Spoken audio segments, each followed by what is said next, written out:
bergizi gratis ke sekolah-sekolah di Rawamangun serta Yang menengah atas 22 Kota Malang terletak di kawasan BPSDM Petang.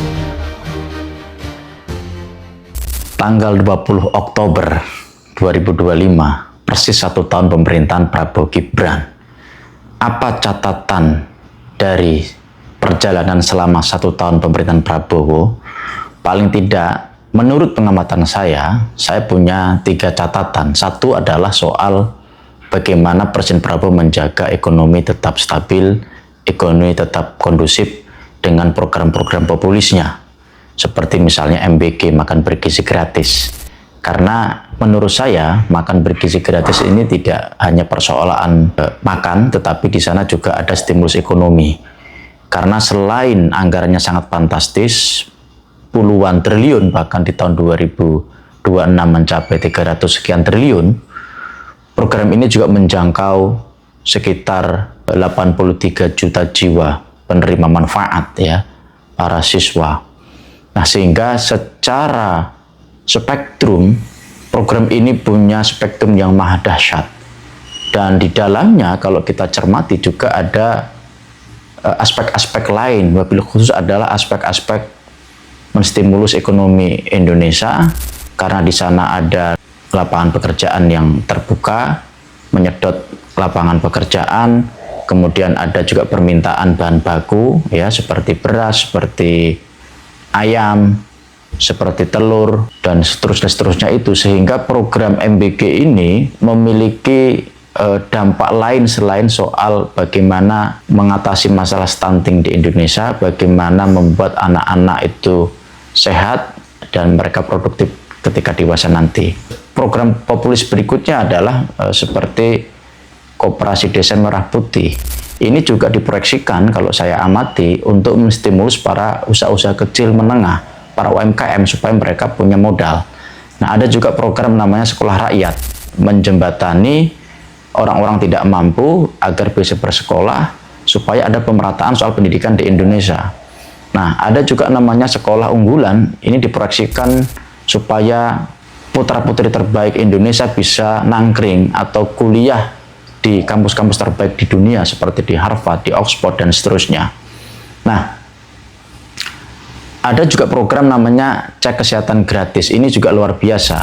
Bagaimana memastikan anak-anak Indonesia itu sehat, orang-orang Indonesia sehat, kemudian mereka punya harapan hidup yang lebih lama, mereka kemudian bisa produktif. Karena kesehatan ini juga punya implikasi terhadap GDP sebuah negara.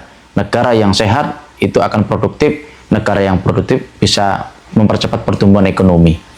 Nah, yang kedua catatan menurut saya adalah bagaimana komitmen Presiden Prabowo dalam memberantas korupsi, khususnya mega korupsi. Dan kalau saya baca data, ya, selama pemerintahan Prabowo sudah membongkar kasus-kasus mega korupsi, kasus-kasus besar, misalnya kasus tata kelola sawit, ya, yang kerugian negara mencapai ratusan triliun. Ada juga soal Pertamina, ya, ada juga soal Bank DJB, dan seterusnya, yang kemudian dari aspek kerugian negara itu kalau dikalkulasi, ya, sampai ratusan bahkan ribuan triliun.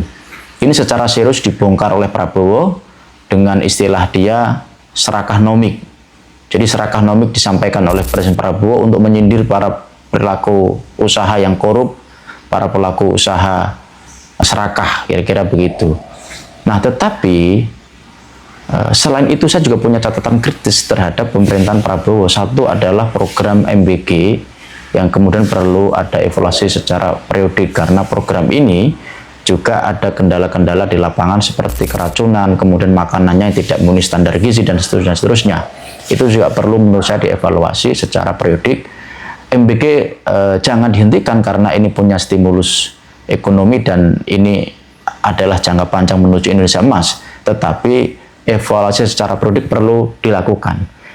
Nah, catatan kritis saya berikutnya adalah soal bagaimana komposisi kabinet makin kesini kok makin gemuk, sehingga saya khawatir ini akan menjadi kritik tajam oleh publik karena ini bertentangan dengan prinsip-prinsip efisiensi yang kemudian dikemukakan oleh Presiden sendiri. Sehingga menurut saya soal komposisi kabinet yang terus bertambah, wakil menteri yang terus bertambah, ini juga harus menjadi catatan serius supaya kesannya jangan sampai efisiensi diberlakukan tetapi surplus posisi kabinet, begitu terlalu gemuk kabinetnya. Nah, itu catatan tipis-tipis saya terkait dengan 1 tahun pemerintahan Prabowo Gibran. Semoga bermanfaat. Terima kasih.